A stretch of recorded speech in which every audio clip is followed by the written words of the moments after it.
अस्सलाम वालेकुम एवरीवन। तो हम लोग करने लगे अगला टॉपिक विच इज फियोक्रोमोसाइटोमा या फिर एंड पैरागैंग्लियोमा कहना चाहिए, बिकॉज फियोक्रोमोसाइटोमा हम उस वक्त कहते हैं जब ये ट्यूमर आपका स्पेशली एड्रीनल मेडुला में होता है। अच्छा, बात हम किसी करें एड्रीनल ग्लैंड की। एड्रीनल ग्लैंड में एक एड्रीनल कॉर्टेक्स होता है बाहर और एक होता है अंदर एड्रीनल मेडुला, और एड्रीनल मेडुला सिक्रीट करता है हार्मोन्स कैटेकोलामीन्स, जिनको एपिनेफ्रिन और एपिनेफ्रिन या फिर एड्रीनलिन और एड्रीनलिन कहते हैं, which are part of your sympathetic nervous system, जो आपके फाइट और फ्लाइट रिएक्शंस में सारा रोल प्ले करते हैं। अगर आपका जो प्रिमिटिव न्यूरोब्लास्टोमा के जो सेल्स होते हैं, तो जो प्रिमिटिव सेल्स होते हैं, अगर उनसे मिलके एक ट्यूमर ऐसा बन जाए आपके एड्रीनल मेडुला के अंदर, जो कि इसको इसीलिए हम न्यूरो एंडोक्राइन ट्यूमर कहते हैं, क्योंकि ये जो एड्रीनल कॉर्टेक्स है ये अलग जगह से डिवाइड आया होता है, लेकिन जो एड्रीनल ग्लैंड का अंदर का पोर्शन है एड्रीनल मेडुला, ये प्रिमिटिव न्यूरोब्लास्टिक सेल्स से ओरिजिनेट करता है। और जब इन सेल्स का कोई ट्यूमर बन जाता है, इसीलिए हम इसको न्यूरो एंडोक्राइन ट्यूमर कहते हैं, क्योंकि ये सेल्स जब इनका ट्यूमर बनता है तो ये एक्सेसिव अमाउंट में एपिनेफ्रिन और नॉरएपिनेफ्रिन के हार्मोन्स को सिक्रीट करने लग जाते हैं, और उसको हम फिर कहते हैं कि दिस इज अ फियोक्रोमोसाइटोमा। ठीक है, तो फियोक्रोमोसाइटोमा पर्टिकुलरली सिर्फ एड्रीनल मेडुला में नहीं होता, क्योंकि आपको अच्छे से पता है कि हमारी बॉडी में ये जो एपिनेफ्रिन नॉरएपिनेफ्रिन हार्मोन्स है, ये एक तो रिलीज हो रहे हैं ना यहाँ पर कैटेकोलामीन्स जो एड्रीनल मेडुला से रिलीज हो रहे हैं, उसके अलावा नर्व एंडिंग्स भी इनको रिलीज करते हैं, इसलिए हम इसको कहते हैं कि these are neuro endocrine. Endocrine portion इसका एड्रीनल मेडुला में से रिलीज होता है, न्यूरो पोर्शन इसका नर्व एंडिंग्स में से रिलीज होता है। ठीक है, तो न्यूरो एंडोक्राइन इसीलिए इनको कहते हैं, और ये ट्यूमर को भी हम न्यूरो एंडोक्राइन ट्यूमर कहते हैं। तो जो आपका फियोक्रोमोसाइटोमा लोकेटेड होता है एड्रीनल मेडुला में, मतलब यहाँ पर अगर आपका न्यूरो एंडोक्राइन ट्यूमर बनेगा और एक्सेसिव सिक्रीशन होने लग जाएगी इन हार्मोन्स की, तो फियोक्रोमोसाइटोमा कहलाएगा।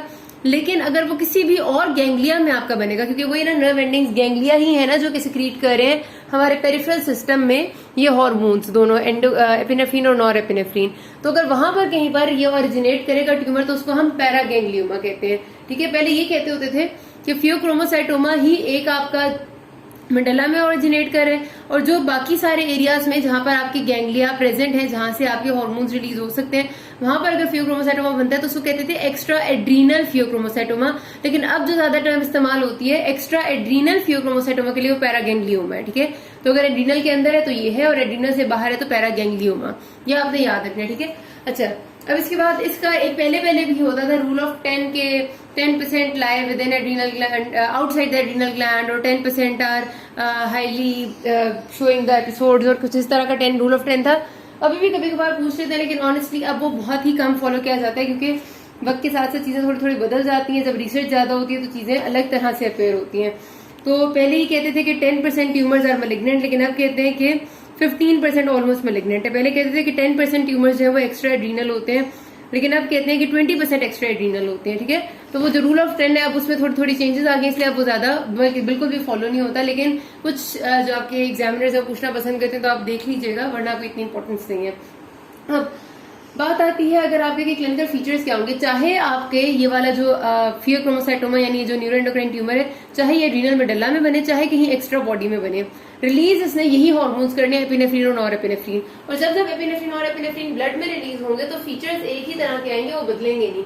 और फीचर्स क्या होंगे क्लिनिकल फीचर्स, आपको पता है एपिनेफ्रिन और एपिनेफ्रिन जब भी रिलीज होते हैं इसका काम होता है कि बॉडी को फाइट और फ्लाइट रिस्पॉन्स के लिए एक्टिवेट करना, यानी कि एकदम से पेशेंट को हाइपरटेंशन होगी। ठीक है, सबसे कॉमन सिम्टम हाइपरटेंशन ही है, लेकिन यही बात है कि टोटल जो हाइपरटेंशन इस दुनिया में है बहुत ही ज्यादा, आपको पता है एक जो जनरल हाइपरटेंशन होती है उसमें से कोई 0.1% केसेस ऐसे होंगे जो फियोक्रोमोसाइटोमा की वजह से होते होंगे। लेकिन यंग एज में अगर रेजिस्टेंट हाइपरटेंशन है तो आपने लाजमी फियोक्रोमोसाइटोमा सोचना। इवन यंग एज में अगर हाइपरटेंशन है तो आपने फियोक्रोमोसाइटोमा जरूर सोचना, क्योंकि अगर एक पेशेंट बिल्कुल यंग है और बहुत ओबीस भी नहीं है, ओबीस है तो भी सोच लें, क्योंकि यंग एज में नॉर्मली हाइपरटेंशन डेवलप नहीं होती। हाइपरटेंशन इज अ थिंग जो कि आपकी वेसल्स में एक after a long time atherosclerosis and thickening and in सारी चेंजेस की वजह से डेवलप होती है। ठीक है, तो अगर आपका एक 25 ईयर्स 23 ईयर्स 22 ईयर्स या 28 ईयर्स की मेल या फीमेल, और खासतौर पर अगर वो थिन लीन है या नॉर्मल बिल्ट और हाइट की है, वो आपके पास आती है और वो आपसे कहती है कि उसे बहुत सिवियर हेडेक, पैल्पिटेशन, स्वेटिंग रहती है, और उसको रहती भी नहीं है बल्कि वो कहती है कि मुझे एपिसोड्स आते हैं, मतलब अचानक से मुझे बहुत ज्यादा पसीना आने लग जाता है, बहुत शदीद सर दर्द होता है और मुझे दिल की धड़कन महसूस होने लग जाती है, और मुझे लगता है कि बस पता नहीं अब क्या होने लगा है, और थोड़ी देर बाद मतलब after a time of few hours वो ठीक हो जाता है। ऐसे एपिसोड आते हैं, सर दर्द रह सकता है पेशेंट को। और वो कहती है कि मैंने इसके लिए एक लोकल डॉक्टर को दिखाया था और उसने मुझे एक ब्लड प्रेशर की गोली दी थी, लेकिन उससे भी मुझे आराम नहीं आया। उस वक्त तो आ गया था लेकिन दोबारा हो गया। तो बेसिकली होता क्या है कि ये जो ट्यूमर आपका हार्मोन्स रिलीज करता है ये एपिसोडिक रिलीज होता है, हर टाइम नहीं होता रहता। जैसे ही रिलीज होंगे तो एकदम से पेशेंट को एक पूरा फ्लेयर ऑफ सिम्टम्स आएगा, फ्लश आएगा, उसका चेहरा फ्लशिंग हो जाएगी, हाइपरटेंशन होगी, हेडेक होगा सिवियर, डायफरेसिस, स्वेटिंग और टेकिकार्डिया और इस किस्म के सारे फीचर्स आने लग जाएंगे, ठीक है, एंजाइटी वगैरह। और जब थोड़ा सा कम होगा तो उसका ब्लड प्रेशर हल्का सा नॉर्मल की तरफ, बिल्कुल नॉर्मल नहीं रहता लेकिन 130/90 के अराउंड रहता है। लेकिन जब एपिसोड आती है तो 180/110, 190/110 इस तरह हो जाता है। तो ये होता है आपके पेशेंट के क्लिनिकल फीचर्स। और आपके पास जो सिनेरियो आए हैं जितने भी, उनमें यही बताते हैं कि 25 years old, 23 years old, 20s में ही होता है जो भी प्रेजेंट किया है in OPD with complaints of face sweating, palpitation, sustained headache वगैरह, ठीक है।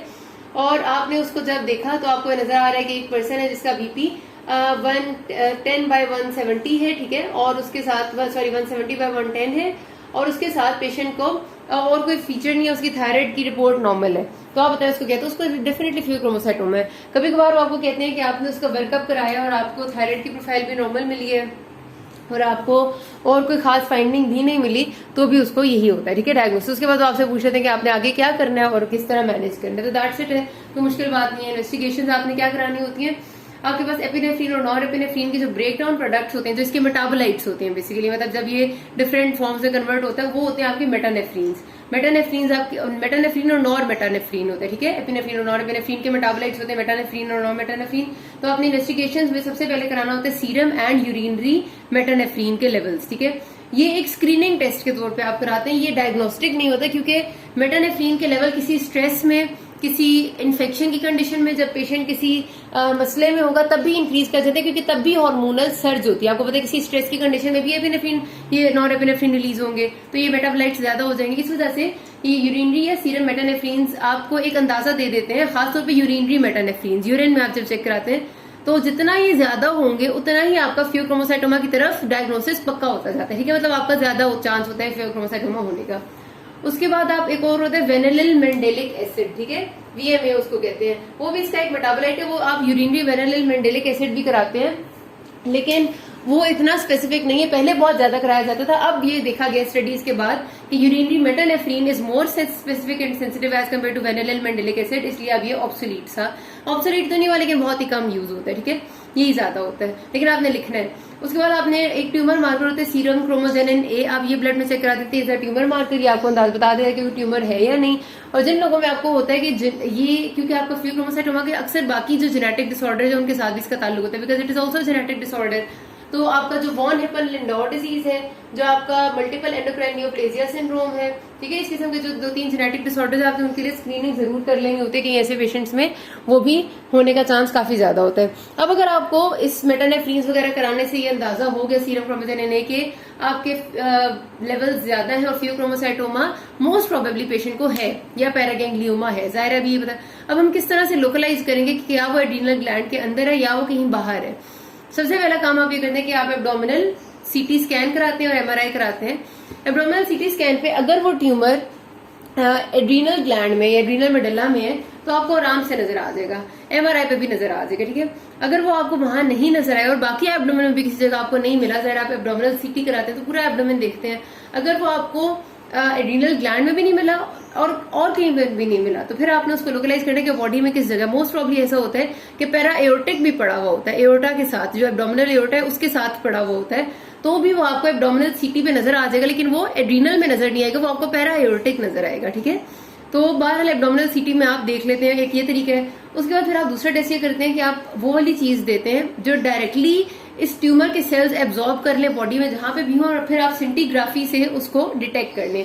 होता क्या, आयोडोबेंजोइल ग्वानेट होता है शायद ये, ठीक है। दिस इज अ थिंग जो कि आपके ट्यूमर के सेल्स बहुत तेजी से एब्जॉर्ब कर लेते हैं, ठीक है। MIBG मेटा आयोडोबेंजोइल ग्वानिडीन बिल्कुल यही थी, ठीक है। तो मेटा आयोडोबेंजोइल ग्वानिडीन, जब आप ये ट्रेसर, ये एक रेडियो एक्टिव ट्रेसर है, जब पेशेंट को आप ये बॉडी में देंगे तो जहां पर उसके सेल्स होंगे जो कि जिन्हें ट्यूमर बनाया हुआ होगा वो इसको एब्जॉर्ब कर लेंगे। आप सिंटीग्राफी करेंगे, scintigraphy is like a detection scan है, मतलब ये एक स्कैन ऑफ द बॉडी, जिस तरह बहुत सारे एक्सरे है, CT स्कैन, उस तरह से। तो आपका जहां भी रेडियो एक्टिव ट्रेसर होता है वो आपको ट्रेस हो जाता है, ठीक है। उसके बाद अगर ये बॉडी में जिस भी जगह होगा ना, चाहे एब्डोमेन में, चेस्ट में, कहीं भी वो आपको नजर आ जाएगा। अगर इसमें नजर नहीं आता तो यू हैव ऑप्शंस कि आप पेट स्कैन करें, पॉजिट्रॉन एमिशन टोमोग्राफी, और उसके साथ भी आपने कोई ना कोई रेडियो एक्टिव ट्रेसर इस्तेमाल करना है। तो आप 519 डिऑक्सी ग्लूकोज इस्तेमाल करें, गैलियम 68 डोटेट इस्तेमाल करेंगे। सारी चीजें क्या रेडियो एक्टिव ट्रेसर्स हैं, जब आप बॉडी में देंगे तो पर्टिकुलरली जो एक्टिव ट्यूमर के सेल्स होते हैं वो इनको एब्जॉर्ब कर लेते हैं। और ये स्पेसिफिक फॉर द फियोक्रोमोसाइटोमा नहीं है, कोई भी ट्यूमर बॉडी में होगा, कोलन कैंसर है, ब्रेक्टल कैंसर है, रीनल में कोई कैंसर है, हर जगह पर ये पेट स्कैन की दोनों चीजें इस्तेमाल हो जाती है। लेकिन ये जो सिंटीग्राफी के साथ MIBG है, MIBG is very much particular कि इसको सिर्फ आपके न्यूरोब्लास्टिक जो ट्यूमर सेल्स हैं वो ज्यादा एब्जॉर्ब करते हैं, ठीक है। तो इस तरह आप बॉडी में डिटेक्ट कर लेते हैं, लोकलाइज करते हैं कि ट्यूमर कहाँ पर पड़ा हुआ है, ठीक है। तो ये हो जाता है लोकलाइजेशन का तरीका। जब आपने लोकलाइज कर लिया फिर आपने मैनेज करना है, इसकी मैनेजमेंट सर्जरी होती है, surgical removal of that tumour.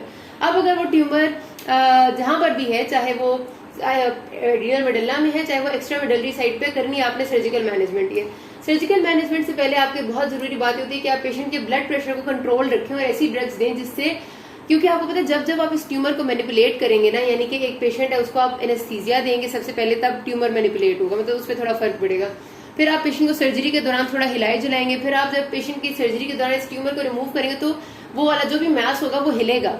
जरा आप उसको, सपोज ये एक मैस पड़ी हुई, मैं इसे सर्जिकली रिमूव करूंगी तो इसको हिला के ही रिमूव करूंगी ना, जब ये हिलता है तब तक बॉडी में हार्मोनल सर्ज होती है। सर्ज किस चीज की? कैटेकोलामीन्स की, एपिनेफ्रिन और एपिनेफ्रिन। तो पेशेंट को एकदम से सिवियर एपिसोड ऑफ हाइपरटेंशन उस टाइम आती है और एनेस्थीसिया मशीन पे आपको नजर आता है सर्जरी के दौरान कि एकदम ब्लड प्रेशर शूट करता है। उस सारी चीजों को आपने कंट्रोल करना होता है, क्योंकि समटाइम्स अगर आपने पहले से इन चीजों को नहीं कंट्रोल किया होता तो पेशेंट का ड्यूरिंग सर्जरी आप ट्यूमर मैनिपुलेट करते हैं, ट्यूमर को, मैस को हिलाते हैं, उसमें से हार्मोनल सर्ज होती है ब्लड में और इतना सिवियर ब्लड प्रेशर राइज होता है कि पेशेंट की टेबल डेथ हो जाती है। This is very common also, जो ध्यान नहीं करते वो ये होता है वहां पे। तो इसलिए आपने कुछ चीजें पेशेंट को बिफोर सर्जरी मेडिसिन देनी होती हैं, कुछ आप ड्यूरिंग सर्जरी अपने हैंड में रखते हैं कि अगर कोई मसला हो जाए। और फिर आपने जब ट्यूमर रिमूव कर दिया, अब आपने क्या किया, जब ट्यूमर रिमूव हो जाएगा तो एकदम से बॉडी में जितना सिंपैथेटिक एक्शन पहले इतना ज्यादा चल रहा था, ब्लड प्रेशर हाई रह रहा था, वो सब कुछ निकल जाता है। तो एकदम से बॉडी सिवियर हाइपोटेंशन में चली जाती है। उस हाइपोटेंशन को भी कंट्रोल करने के लिए आपके पास चीजें होनी चाहिए, ठीक है। तो इसलिए सर्जरी बड़ी इंपॉर्टेंट है। तो बिफोर सर्जरी आप क्या देते हैं?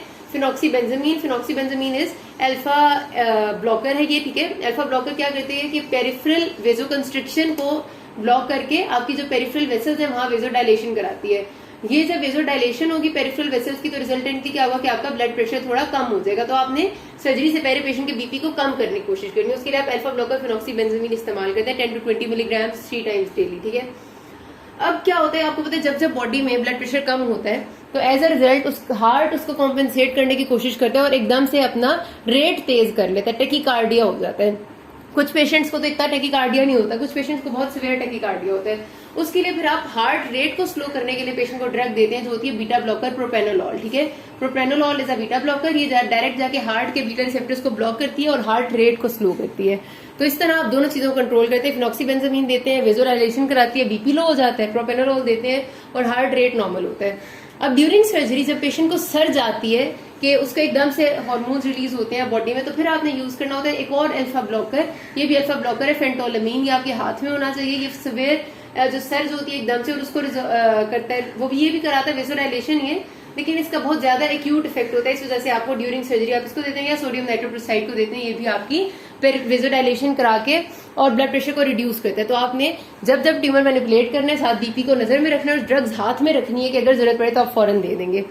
अब जब आपने निकाल दी, सर्जरी कर दी और निकाल दिया ट्यूमर, तो अब क्या हो गया कि अब आपके अल्फा एपिनेफ्रिन और एपिनेफ्रिन खत्म हो गए। क्या होगा, एकदम से पेशेंट का बीपी ड्रॉप करेगा, क्योंकि पहले बार बार एपिनेफ्रिन और एपिनेफ्रिन आते थे, अब नहीं आएंगे तो बीपी ड्रॉप करेगा। तो ऐसा ना हो कि पेशेंट को बहुत ज्यादा हाइपोटेंशन हो। आपने नॉर एड्रीनलिन भी हाथ में रखनी होती है और पेशेंट को बताना होता है कि कभी बहुत ज्यादा चक्कर आए या ऐसे जिससे में जान कम हो जाए तो फिर आपने फौरन बताना है। और आप तब नॉर एड्रीनलिन या एड्रीनलिन देते हैं, ज्यादा नॉर एड्रीनलिन ही देते हैं, जो कि उसके बीपी को थोड़ा सा नॉर्मलाइज करेगी और ब्लड प्रेशर थोड़ा ठीक करेगी। या फिर वॉल्यूम पेशेंट का अच्छा खासा वॉल्यूम एक्सपेंशन का मतलब होता है कि उसका बॉडी फ्लूइड को इंक्रीज करेंगे, जितना बॉडी फ्लूइड वॉल्यूम ज्यादा होगा तो भी उसकी ब्लड प्रेशर नॉर्मल रहेगा। अगर आपके पास अब ट्यूमर है जो कि मेटास्टेटिक है, तो फिर मेटास्टेटिक का ट्यूमर ये है कि मतलब इधर उधर उसके मेट्स भी हैं, तो फिर उनको ठीक करने के लिए आपको डीबल्किंग सर्जरी होती है, बहुत ज्यादा आपने रिमूवल ऑफ द एरिया करना पड़ता है। या फिर आप रेडियो न्यूक्लियोटाइड थेरेपी आयोडीन 131 को कंबाइन करते हैं इसी मेटा आयोडोबेंजोइल गुआनिडीन के साथ और फिर वो उस जगह को देते हैं जहां पर कोई मेट्स हैं और उसको डिस्ट्रॉय करते हैं, या कीमोथेरेपी से डिस्ट्रॉय करते हैं। तो ये आपके साथ लिख देनी है, ठीक है। तो और कोई इसकी इतनी ज्यादा इंपॉर्टेंस नहीं है। तो यहाँ पर बात खत्म करते हैं। किसी कोई मसला होगा नाज़मीन, थैंक यू।